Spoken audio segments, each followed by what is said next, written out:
Just a little heads up before I get into this video.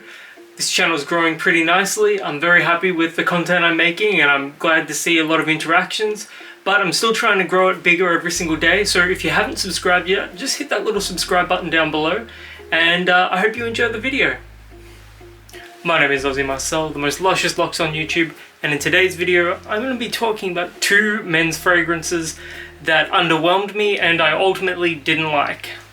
First one, Calvin Klein Contradiction for Men. This fragrance has a very interesting look, a very 90s look I should say. Obviously this came from the 90s, just look at it. And overall, despite having an interesting sort of smell from the bottle, it is a slightly tart, acrid, citrus, woody, aromatic sort of fragrance, and I just do not like it at all. I've got the note breakdown. Top notes: lime, lavender, lemon, clary sage, mandarin orange. Middle notes: pepper, cardamom, coriander, nutmeg. Base notes: vetiver, musk, sandalwood, ebony wood. This, to my nose at least, just smells like a hodgepodge of citric chemicals, and that's about it.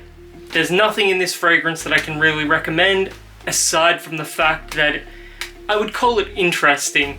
If you're a fan of interesting fragrances, maybe this will appeal to you. If you like citrus, really heavy citrus / aromatic fragrances with a sort of weird woodiness, maybe this will appeal to you as well. But to my nose, this is one of my least favorite fragrances. I do think every fragrance sort of has a merit, but this one is one of the least favorite fragrances I own. Next up is a popular budget fragrance, Police to Be Exotic Jungle. I may or may not have reviewed this one, and despite being a fan of the sort of cringeworthy bottle type, I'm not the biggest fan of it. Atomizer is decent though. It sort of smells like chemicals and perfumer's alcohol and green apple and body wash, but not in a natural way. This is an incredibly synthetic, pungent, cloyingly sweet fragrance. I'm just going to spray it again to torture myself some more. Yeah, I'm just not the biggest fan of this one either. Positives of this one is that you can get it in Australia for about $20. So, you know, if you're a teenager and you don't make a huge amount of money yet, but you want to smell like clean, appley, sweet, I'm sure the girls your age are going to love this one. I mean, it's $20, you can do a lot worse for sure, but of all the fragrances I own, this would have to be one of my least favorites. As for Calvin Klein's Contradiction, for him, the female Contradiction is quite nice, and my partner pulls it off pretty well, but the men's Contradiction, I'm just not a fan of it, and I believe it's discontinued. Somebody correct me in the comments if I'm wrong. I've seen these on eBay from as low as $40 all the way up to $200. At $200, do not buy this.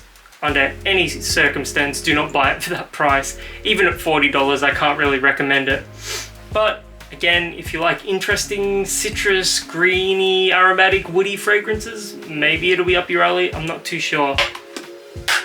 The retro design is kind of nice if you're into those sort of throwback sort of aesthetics.